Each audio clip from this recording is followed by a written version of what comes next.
டேய் மச்சான், நான் உன்கிட்ட உனக்கு கேட்பேன், உண்மையை மட்டும் சொல்றியாடா? ம், கேள்றா. இல்லை, இந்த வசந்த் பைய என்ன சிந்து பின்னாடி சுத்துறானா என்ன? ஐயையோ, இவனுக்கு டவுட் வந்துட்டு போலையே. என்னடா?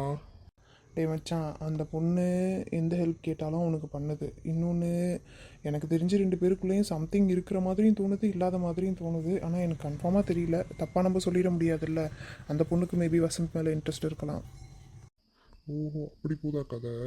என்கிட்ட பேச மாட்டா, அவன்கிட்ட மட்டும் பேசுகிறாளேன்னு யோசிச்சான் அப்பயே நான். டேய் மச்சான், ஆனால் இப்போ வரைக்கும் ரெண்டு பேரும் ஃப்ரெண்டாக தாண்டா பேசிகிட்டு இருக்காங்க. ஆனால் வசந்துக்கு லைட்டாக இன்ட்ரெஸ்ட் இருக்குங்கிறது ஓரளவுக்கு தெரியும். ஆனால் அந்த பொண்ணுக்கு இருக்கா இல்லையாங்கிறது எனக்கு தெரியாதுடா. நீ தான் லவ் பண்ணலை, அந்த பொண்ணு மூஞ்ச காட்டுதுன்னு சொல்லிட்டு விட்டுட்ட. அப்புறம் என்னடா? இருந்தாலும் கடுப்பாக இருக்குல்ல மச்சான். சரி பரவாயில்ல, என்னதான் இருந்தாலும் வசந்தும் நம்ம ஃப்ரெண்டு தான், பார்த்துப்போம். காயத்ரி என்னாச்சு மச்சான்? அது எங்கடா, அது திரும்பி கூட பார்க்க மாட்டேங்குது. அதான் அதோட அக்கா நல்லா இருக்கு, டீச்சர் ட்ரைனிங்க்கு வந்திருக்காங்களோ ஒரு டீச்சர் அவங்க.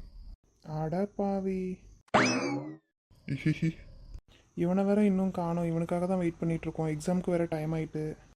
பாரு மச்சான், இப்போ தான் ஸ்கூல் ஓப்பன் பண்ண மாதிரி இருக்குது. அந்த சிந்து பிள்ளையும் இப்போ தான் வந்த மாதிரி இருக்குது. ஆனால் அதுக்குள்ளே ஃபஸ்ட் மீட்டம் வந்துருச்சு, அடுத்து குவார்ட்டர்லி, அடுத்து செகண்ட் மீட்டம், அடுத்து ஹாஃப் இயர்லி, அப்புறம் ஆனுவல் எக்ஸாம் வந்துடும், ஸ்கூல் முடிஞ்சிடும். அப்புறம் நம்மளை கிளாஸுக்கு வேறு வேறு பிரித்து போட்டுருவாங்களாடா மச்சான்.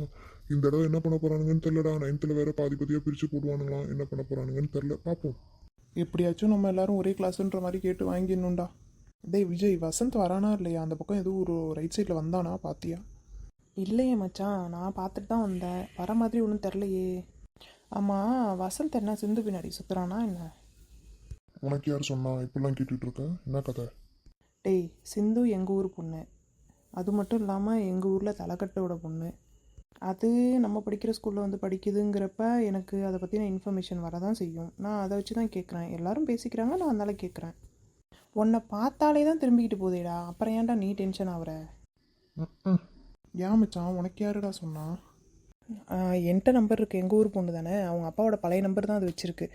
அதனால் எனக்கு தெரியும். சரி, ஓகே. செல்வம் கிட்ட அனிதாவனால் நம்பர் போணுச்சு, ஓகே. இவனுக்கு எப்படி நம்பர் போணுச்சுன்னு தெரில. சரி, அதுவும் பரவாயில்ல. ஆனால் இவன்கிட்ட மட்டும்தான் நம்பர் கொடுக்குது, வேறு யார்ட்டையும் நம்பர் கொடுக்க மாட்டேங்குதுங்கிற மாதிரி கேள்விப்பட்டேன். அது மட்டும் இல்லாமல் ஸ்கூல் ஃபுல்லாக இதே தான் பேச்சு ஓடிட்டுருக்கு. வசந்திட்ட மட்டும் அந்த பொண்ணு நல்லா பேசுது, மற்ற யார்ட்டையும் ஒழுங்காக பேச மாட்டேங்குது. யாராவது ஏதாவது இன்ட்ரெஸ்ட்டாக போய் பேசினா கூட, ஏதாவது ஃப்ளர்ட் பண்ணுற மாதிரி பேசினா கூட டக்குன்னு மூஞ்சி அடிச்ச மாதிரி திட்டி விட்டுருதுன்ற மாதிரி கேள்விப்பட்டேன். அதுக்கு தான் கேட்குறேன். அது என்னவோ உண்மைதான். சரி, பார்ப்போம். வசந்த் வயலில் என்னங்க ஆனும், என்ன நடக்குதுன்னு இனிமேல் தான் போக தெரியும். நாளைக்கு எக்ஸாமுக்கு படிச்சிட்டியாடா? நம்ம என்னைக்கு படிச்சிருக்கோம், பார்த்துப்போம் வா. ஹாய் மச்சான்ஸ். வாடா நல்லவனே. என்னடா நல்லவன் கிட்டவன் பேசிகிட்டு இருக்க? என் மேலே உனக்கு என்ன காண்டு? அது ஒன்றும் இல்லை, சிந்து உங்ககிட்ட மட்டும்தான் நல்லா பேசுதான், அந்த காண்டு தான், வேறு ஒன்றும் இல்லை. அதுதான் நான் அதை பின்னாடி சுத்த போகிறதில்லன்னு முடிவு பண்ணிட்டேன். அப்புறம் எனக்கு என்ன காண்டு? ஆனால் மூஞ்ச கொஞ்சம் மாற்று மச்சான், படி கேவலமாக இருக்குது. ம். சரிடா, போகலாமா? மணி 9:25. டேய் மச்சான், நான் என்கிட்ட ஒன்று கேட்பேன், உண்மையை மட்டும் சொல்லு. என்னடா கேளுடா. சிந்து மேலே எதுவும் இன்ட்ரெஸ்ட் இருக்கா? ஏன்டா அப்படி கேட்குற? ஆனால் உண்மையாக சொல்லணும்னா லைட்டாக இன்ட்ரெஸ்ட் இருக்குது. ஆனால் அந்த பொண்ணு அந்த மோட்டிவில் என்கிட்ட பேசலை. பார்ப்போம். இருந்தாலும் யோசிச்சுக்க. ஏன் சொல்கிறேன்னா, அது எங்கள் ஊரில் உள்ளவங்க பெரிய தலையோட பொண்ணு.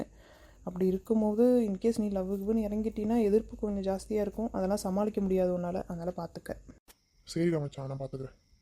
சரிடா. சரி, நான் போகிறேன். போயிட்டு இவனுங்களை ஆளை காணும், செல்வத்தெல்லாம் ஆளை காணும், போய் தேடுறேன். ஓகேடா, பாய். ஏய் மச்சான், வாடா. பெல் அடிச்சிட்டாங்க, போவோம் கிளாஸ்க்கு. மச்சான் ஒரு நிமிஷம் நீங்கள் வாயேன். டேய் சீக்கிரமாக உள்ளே வாங்கடா, நான் உள்ளே போகிறேன். டீச்சர் வந்துட்டாங்களா, அப்புறம் சத்தம் போடுவாங்க. இவன் ஒருத்தன் பஞ்சுவாலிட்டி பரமசிவன். போடா நீ உள்ள, நாங்கள் வரோம். சொல்கிறான் மச்சான். என்னடா? இந்த விஜய்க்கு அப்படி என்னடா கடுப்பு? நான் எங்கே சிந்துவை கரெக்ட் பண்ணிடுவோன்னு ரொம்ப பொறாமையில் அலைகிறான்னு நினைக்கிறேன்டா. ஏன்டா, என்னடா ஆச்சு? என்ன சொன்னான்? சிந்து மேலே எதுவும் இன்ட்ரெஸ்ட் இருக்கான்னு கேட்டான். ஆமாம் லைட்டாக இருக்குது அப்படின்னு சொன்னேன். அதுக்கு உடனே சிந்து ஒரு வேளை லவ் பண்ணினா யோசிச்சு பண்ணு, ஏன்னா எங்கள் ஊர் பெரிய தலையோட பொண்ணு, நாளைக்கு எதிர்ப்பு ஜாஸ்தியாக இருக்கும், அப்புறம் வருத்தப்படக்கூடாது, அப்புறம் உன்னால் சமாளிக்க முடியாதுன்ற மாதிரி சம்திங் சொல்லிட்டு போகிறான்டா. டே மச்சான், இன்னொரு விஷயம் தெரியுமா? சிந்து உங்ககிட்ட பேசுகிறது எல்லாருக்குமே லைட்டாக பொறாமையாக தான் இருக்குது. எனக்குமே பொறாமையாக தான் இருக்குது. ஆனால் என்கிட்ட கொஞ்சம் கொஞ்சம் பேசுது.